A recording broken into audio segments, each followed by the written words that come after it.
So, anong date of the month ang mas magandang mag-apply ng loan sa GSIS? No? Ito pang isang tanong, anong petsa ang ideal na mag-apply ng loan? So, actually, dalawang magkaibang persons po ito, no? Pareho yung kanilang tanong at magkasunod pa. No? So, ito po pag-usapan natin sa episode na ito based on the different circumstances, no? Ano ba yung mas mabuting petsa, no? Kapag tayo ay mag-avail ng loan sa GSIS. Mas maganda mga master kung tingnan natin sa episode na ito yung tungkol po sa loan renewal, kasi kadalasan po sa atin majority ay nasa renewal state na po tayo ng ating GSIS loans, no? Siguro iilan na lamang yung mga new na or mga wala pang existing loan sa GSIS. So dito po ay kapag pag-usapan natin yung ideal and renewal po yung issue, ay madalas na reklamo na ating natatanggap ay ito pong hindi pagkakaroon ng refund. Kaya mas mabuti po na doon tayo sa petsa kung kailan yung first amortization ng atin pong in-applyan na loan ay magsisimula the following month agad. Dapat the following month agad. So kung ito po the following month agad at gusto po nating ma-maximize itong ating pwede na net proceeds, ay mas mabuti po kung nasa kalagitnaan ng buwan yung pag-process ng loan renewal. Kasi nga po kapag nasa gitna tayo or dito po sa mga line of 2, no, at least dito po granted yung ating loan 20th of the month, wag lang umabot ng 24, no? Dapat doon sa mga 20th of the month until mga 22nd of the month yung granting niya, kasi mas mababa lamang yung days na kukunan ng GSIS ng tinatawag na advance interest.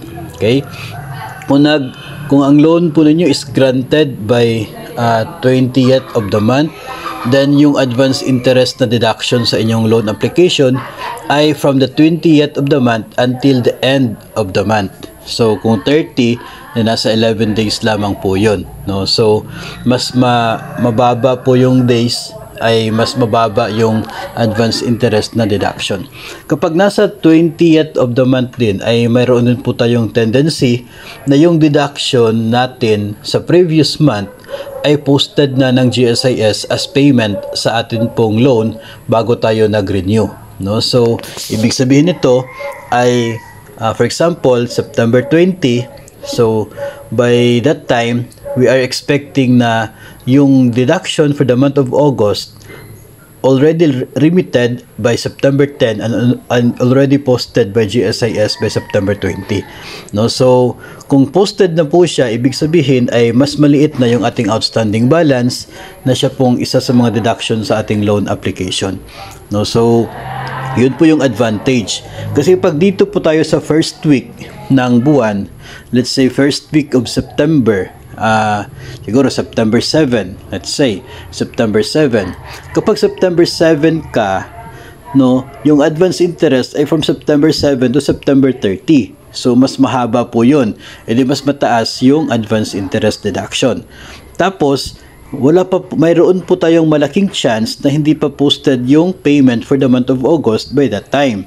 So pwede na July pa yung bayad doon sa inyong loan ledger sa GSIS by the first week of September, no? Hindi pa na-post yung payment for August. So mas mataas pa yung outstanding balance.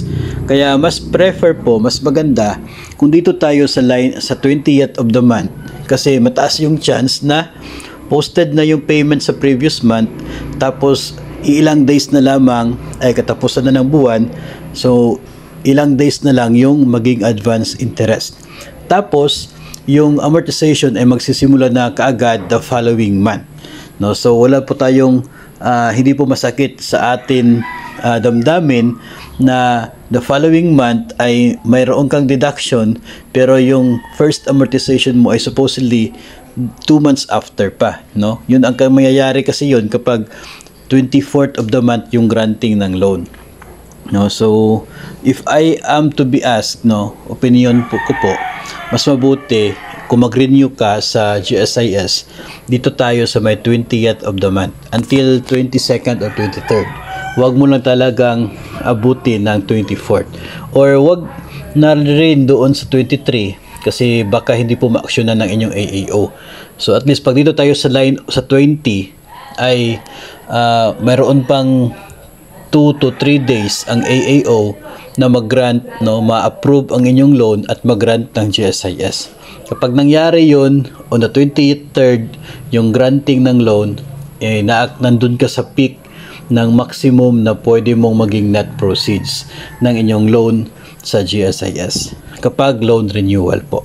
So ganun po yung ating mabibigay na sagot dito sa tanong ng anong ideal na petsa para sa pag-apply ng loan sa GSIS. Again, 20th yung masasabi ko po na maganda kasi we have until 23 para mag-grant yung loan. Kapag nangyari yun, maliit lamang yung days until sa katapusan ng buwan.